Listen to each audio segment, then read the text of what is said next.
Hi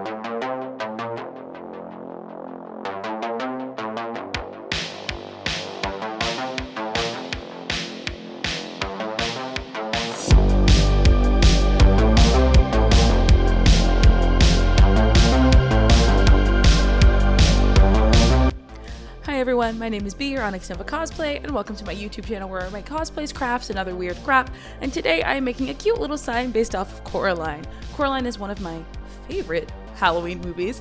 If you haven't checked it out, I will not give any spoilers. I know it's kind of old and some people get weird about that, but I still don't want to give spoilers. But anyway, let's just jump in, sit back, relax, and enjoy this creepy little video. Let's go!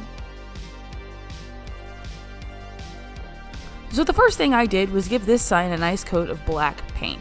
Now originally, a couple years ago, I did put some Halloween colors on this sign just to see what it would look like, but I did not really like how it turned out, so I figured I would give it a new life.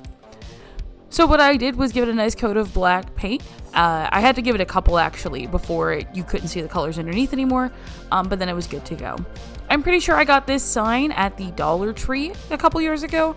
I'm not sure if they still sell them, but I'm pretty sure they do. I will also put all of the materials that I used down in the description below in case you're curious what I use for this video. I'll have them all there for you. So I wanted to include this even though I did not end up actually doing it. I was going to originally do just like generic Halloween spooky things, but Coraline kept calling out to me for some reason, so I decided to go the Coraline route and add some things on here. My original idea was going to be to paint a whole bunch of Coraline symbols and, you know, things onto this eek sign. Now, what I ended up doing was more of a mixed media piece, but this was the original concept of what I was thinking of painting onto the sign itself. But I knew regardless of what I was going to do, I wanted it to have a beautiful background of like that. So in the Coraline, there's that one scene where she goes through the tunnel, like into the other world, and it's like that bluish, purpley like tunnel. So I wanted the backdrop of this sign to look like that tunnel. So the first thing I did was take this blue, I use Apple Barn paint for everything, okay? I love Apple Barn paint. It's cheap, it works, I love Apple Barn paint. But I took this blue Apple Barn paint, and I just gave it a nice coat over the black. And you're probably like, why'd you paint it black if you were just going to paint it blue? To cover up those colors. Do you know how hard it is to paint blue over green? No, thank you. Over black, so much easier. So I went ahead, gave it a couple of coats of this blue, and then you will see me get a whole bunch of other little paints out. Now the little tubes that I use were from a paint kit I got ages ago, so I do not remember where I got those from. But the other small tubes are Apple Barn paint. That shift paint, the small tube, I got at Walmart, but it's a folk art paint, so I'm pretty sure you can buy it online. And then the larger tube I bought a few years ago for my Bayonetta cosplay, and I have so much of it. I literally have a second one I haven't even touched, but I use this FX paint for literally everything. Oh, these are those little tubes I was talking about. I do not know what kit these were in. They're acrylics, so yeah. But what I did was I took a little bit of the paints. And, oh wow, that sun, hold on. Wow, paid actor, that sunlight. So what I did was I took a little bit of each paint and then I basically drew the lines of like the fake tunnel onto it. And you'll see me layer the paints up and like blend them together. So it's basically I take one line of each paint and I kind of stack them on top of each other and then I blend them all in together. So it kind of has like a depth look to it. Does that make sense? And I'm sure if you really wanted to, you could get like much more specific about where these lines are laying out to make it look more tunnely. I thought about basing the tunnel entrance on the small E in the middle, but I was like, we'll just make it a generic all over the place kind of thing. I also put some of these darker lines around the shapes of the individual characters, but I do go back and add some black later so it's more defined as a separate letter. But at the end, you can kind of tell what they are anyway once I put all the little doodads on it. So, yeah. Also, I just need to say that Coraline is one of my favorite animated movies of all time. I saw it when I was very little, and it traumatized me because I was like, I had, not to like trauma dump, but I had like a low-key rough childhood, and so I was like, oh man, another world, that'd be sick. And then it got dark and I was like, oh no, maybe this world isn't that bad after all. I need to look up, hold on, I'm gonna pause. I'm gonna see what year it came out in. Hold on. Okay, hold on. What year did Coraline release date? 2009?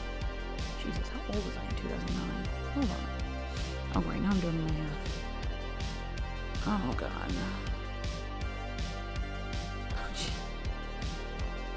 I was 13. So I was the prime target for this movie. I was 13 years old when Coraline came out. You mean to tell me that as a 13-year-old who was just going to a private school and hated it, was watching a movie about a girl who moved to a new town and had to go to a school where they made her wear a uniform and hated it? Oh my God. I was targeted by Coraline. I was attacked in the trenches by Coraline. They knew. Oh man, that fucks me up. Anyway. Also, I will say this FX paint is awesome because it gives it a nice little shimmery shine. So if you just, yeah, look at that shimmer shine. Ooh, she's so shimmery, so shiny. I love it. And it still kind of has the shine even after it's dry. It's a nice little sparkly touch in the background.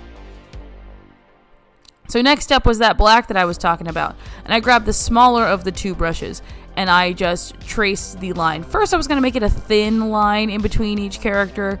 But it does end up getting a little bit thicker because I ended up adding some of the other blues and the shiny FX paint into it. Or not the FX paint, the color shift paint.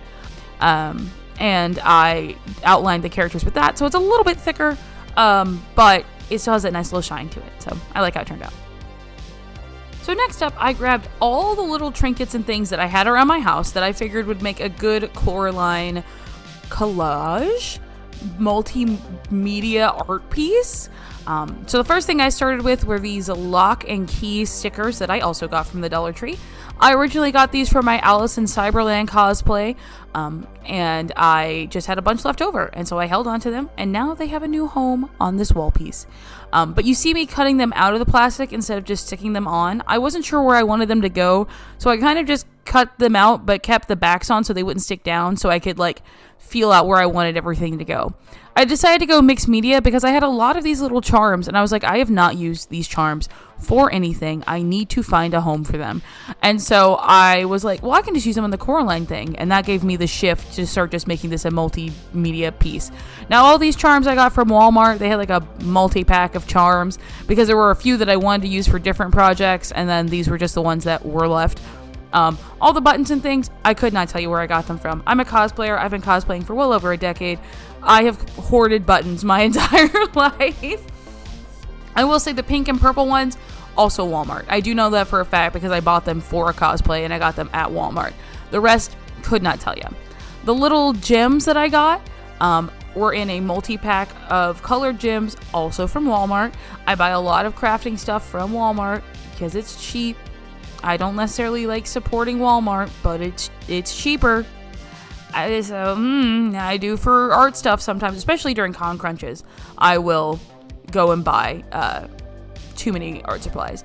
Now, I will say I am using super glue here because I knew it would hold. Please be safer when you use super glue. I should have worn protective things on my hands. You should always make sure you're in a well-ventilated area with some sort of face guard on. I did not protect my hands during this at all. My fingers did get some glue on them. It can burn through your skin, so be safe, okay? But I did use that. I try to use tweezers sometimes too to help pick things up, but sometimes it just falls over. So yeah, protect your hands, protect your body. Crafting is fun, not at the expense of our health. The stickers I got are from pipstickers.com. I'll put the link to that in the description down below. I didn't use all of the big fortune teller balls, but I used one of them and the star stickers. So if you look, all the little stars are from this Pip sticker collection. So this charm of a ballerina was originally pink, but it did not fit the vibe that I wanted because Coraline wouldn't wear pink if she was a ballerina. And I didn't think she would wear yellow either, so I decided to make it blue. Maybe I should have made it yellow to match her raincoat, but you know, I think it's cute blue. So here's the reveal. I really like how this turned out. I think it's super adorable. I think it is very like, if you know, you know, if you don't, you don't. I think it's really cute though. I'm not going to tell you what these little symbols mean though. I want you to tell me what you think they represent down below in the comments. Obviously some of them are very clear, like the buttons and the keys, but you tell me what you think the other things mean, all right? Thank you all so very much for watching. If you enjoyed, please leave a like on this video, comment down below your favorite animated horror movie, and stay tuned for next week when I have another horror project coming out on next Sunday. I'm going to try and do them every Sunday of October. I've been doing good so far. It's only been a couple, but we're holding on to it. So, but thank you again, and I'll see you all in the next one. Bye!